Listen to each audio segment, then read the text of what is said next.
Kumar! Kumar!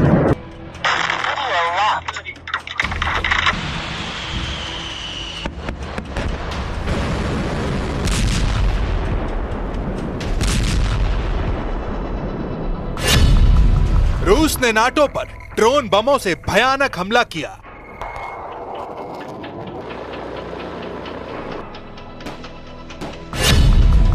NATO chief का ऐलान, एक एक इंच के लिए लड़ेंगे।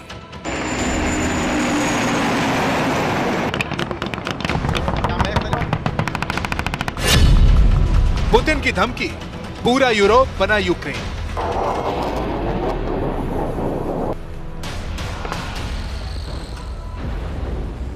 सिर्फ दो वॉर जोन बारूद के ढेर पर है। एक को इजराइल ने बना रखा है, दूसरे को रूस ने। मगर इनका ताप तमाम मुल्कों की तकदीर का फैसला करने वाला है।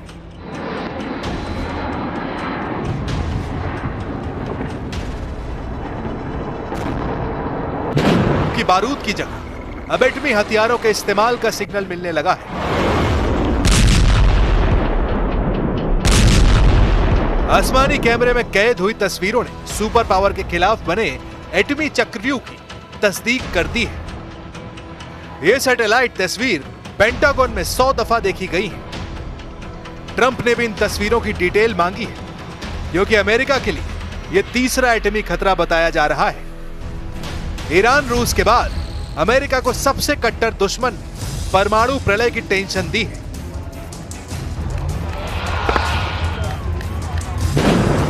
ईरान, रूस और चीन एक ऐसी टीम बना चुके हैं जिसकी काट ट्रंप के पास नहीं है। ईरान ने अमेरिका को युद्ध में बराबर की टक्कर दी है। रूस यूक्रेन युद्ध अमेरिका को भागने पर मजबूर कर चुका है और अब चीन ट्रंप के लिए सबसे बड़ा चैलेंज लेकर वॉर जोन में आ गए हैं। सवाल है, ट्रंप का सबसे बड़ा सिरदर्द कौन सा युद्ध है? क्या रूस यूक्रेन युद्ध अमेरिका के लिए बड़ा खतरा है? क्या ईरान इजराइल का युद्ध सुपर पावर के लिए थ्रेट साबित हो रहा है, या फिर ट्रंप को असली टक्कर चीन से मिलने जा रही है? हर फ्रंट पर अमेरिका फंसा हुआ है। ईरान डील के लिए रेडी नहीं है। रूस ने अब नेटो को फोड़ने का ऐलान किया है। पुतिन ने यूरोप और नेटो को सीधी धमकी दी है कि अब जिसने भी यूक्रेन को मदद पहुंचाई उसे तबाह कर डालेंगे। जेलेंस्की ने पुतिन की धमकी को गंभीरता से लेने की अपील की है। जेलेंस्की ने कहा है कि रूस सबसे भयानक युद्ध की शुरुआत करने जा रहा है। Маємо інформацію від розвідки щодо підготовки Росією нового масованого удару. Будь ласка, зважайте на повітряні тривоги, бережіть життя. Наші служби оперативні, підготовлені, повітряні сили та інші захисники неба. रूस यूक्रेन युद्ध का विस्तार यूरोप तक होता दिख रहा है। रोमानिया में फटे ड्रोन बम से नेटो चीफ भड़क गए हैं। नेटो से पुतिन के टकराव का एपिसोड देखने से पहले चलते हैं चीन के उस बंजर बियाबान में, जहां की सैटेलाइट तस्वीरों ने सुपर पावर की धड़कनें बढ़ा दी हैं। चीन ने शिनजियांग के रेगिस्तान में एक विशाल मिलिट्री कॉम्प्लेक्स तैयार किया है। सैटेलाइट तस्वीरों से पता चला है कि चीन अपने परमाणु गोदाम के पास लॉन्च पैड, बंकर और कम्युनिकेशन नोड्स का विशाल नेटवर्क बना रहा है। चीन ने उस एटमी स्टोर के पास लॉन्च पैड बनाए हैं, जहां सबसे लंबी दूरी तक हमला करने वाली मिसाइलें रखी हैं। सैटेलाइट तस्वीरों की जांच में 80 से ज्यादा नए लॉन्च पैड पुख्ता तौर पर दिखाई दिए हैं।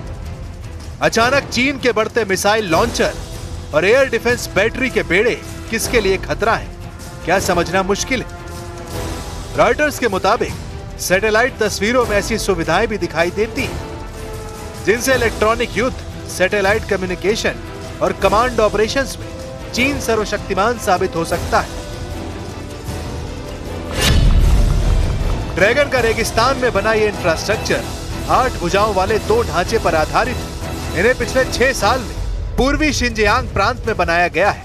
दोनों ढांचे हामी परमाणु भंडार क्षेत्रों के दक्षिण पश्चिम क्षेत्र में मौजूद है। इनमें से एक लगभग 140 किलोमीटर दूर है, वहीं दूसरा लगभग 230 किलोमीटर दूर है। इन ढांचों में सैनिकों के रहने की जगह, बड़े बड़े सैन्य वाहनों के रखने की व्यवस्था भी, यहाँ हवाई अड्डा और रेल लाइनें भी हैं। जो इन ढांचों को हामी के परमाणु भंडार से जोड़ती है।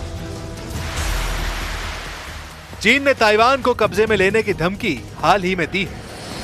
ट्रंप की चाइना विजिट में भी जिनपिंग ने ताइवान पर उनसे अमेरिका के स्टैंड में बदलाव की मांग की थी, लेकिन ट्रंप ताइवान को चीन के हवाले करने के लिए तैयार नहीं है, क्योंकि ताइवान एशियाई प्रशांत में शक्ति संतुलन के काम आता है। इसलिए चीन अपनी एटमी पावर से अमेरिका को अलर्ट कर रहा है, क्योंकि चीन सागर में युद्ध भड़का तो अमेरिका दखल देगा। ऐसे में ड्रैगन अपनी एटमी पॉलिसी भी बदलने पर विचार कर सकता है। हालांकि फिलहाल चीन वेट एंड वॉच कर रहा है, क्योंकि ईरान और रूस उसका आधा काम कर रहे हैं। रूस पर यूरोपीय देशों पर हमले के आरोप लगने लगे हैं। रोमानिया में ड्रोन बम धमाकों से नेटो फोर्स बौखला गई।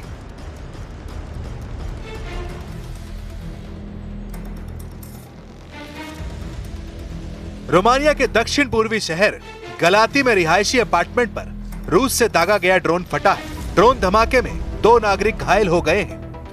नेटो चीफ मार्क रूटे ने रूसी ड्रोन हमले के बाद रोमानिया के राष्ट्रपति निकोसोर डैन से बात की है। रूटे ने ऐलान किया है कि वो रूस से नेटो देशों की 1-1 इंच जमीन को बचाएंगे।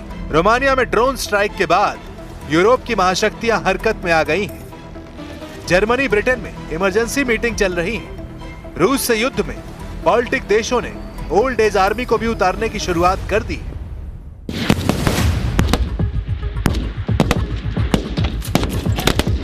पुतिन को रोकने के लिए अब नेटो को बुजुर्गों की फौज उतारनी पड़ रही है। यह है पूर्वी यूरोप में रोमानिया, और यहाँ प्रहोव की एक फायरिंग रेंज में पुतिन को रोकने की तैयारी चल रही है। एक सैनिक को गौर से देखिए। नेटो की दीवार बनने के लिए रोमानिया में अब बूढ़ों को उतार दिया गया है।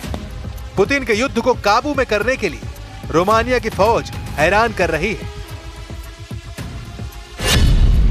पुतिन की सेना को रोकने वालों में यह है 55 साल के होरिया एक व्यापारी है। यह है फाचू योनत्स, उम्र 44 वर्ष, बैंक में काम करते हैं। यह है 51 साल की कॉन्स्टेंटिन मार्शल, एक अर्थशास्त्री है।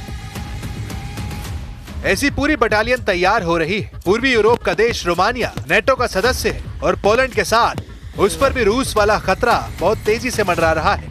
Amenințări, atât timp cât e un război la graniță, sigur că există amenințări și e bine să fim pregătiți să descurajăm. Dacă nu te pregătești, ești țintă ușoară. Romania में उस युद्ध की तैयारी चल रही है जिसकी कभी शुरुआत न होने की दुआ पूरा यूरोप कर रहा है। यूक्रेन से होने वाले हर धमाके का खौफ पूर्वी यूरोप में फैल चुका है। जहां जहां बम फट रहे हैं, जहां जहां रूस के ड्रोन अटैक का डर फैल रहा है, वो हर देश इस वक्त बहुत बड़े ट्रॉमा से गुजर रहा है। रोमानिया में हुए एक धमाके ने इस ट्रॉमा को कई गुना बढ़ा दिया है।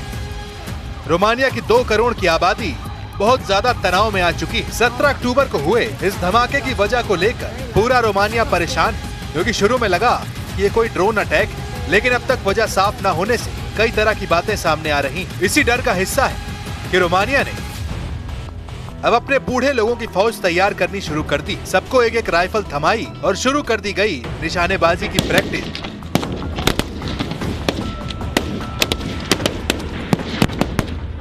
20 ceva de ani a fost ultima oară când am tras. Când ați făcut armata? În 2004.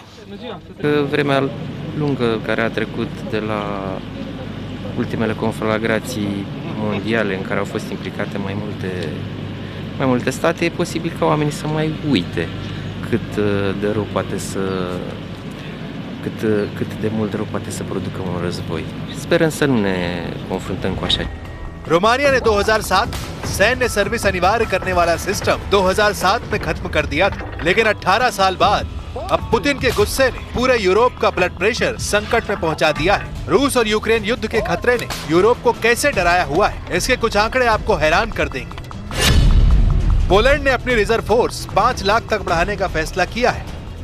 Germany में अब रिजर्व फोर्स बनाने के लिए 6 महीने की आर्मी ट्रेनिंग देने की तैयारी हो रही है। रिजर्व सैनिकों की तादाद 2 लाख तक जा रही है। डेनमार्क में सबको 4 से 11 महीने की आर्मी ट्रेनिंग देने का प्लान है। इसमें महिलाएं भी शामिल होंगी। फिनलैंड में 9 लाख रिजर्व फोर्स है और ये यूरोप में सबसे तेजी से युद्ध की तैयारी करने के लिए जाना जाता है। नेटो देशों ने 2022 में मैड्रिड में हुई मीटिंग में तय किया था कि रिजर्व फोर्स बढ़ाई जाएगी। पिछले 3 सालों के दौरान नेटो के नेता बार बार मिलते रहे, लेकिन पुतिन के आगे मजबूर नजर आ रहे हैं। पुतिन के खतरनाक हमलों ने इस मजबूरी को कई गुना बढ़ा दिया है। जमीन से आसमान तक नेटो ने अब पुतिन को रोकने के लिए एड़ी चोटी का जोर लगाना शुरू कर दिया है।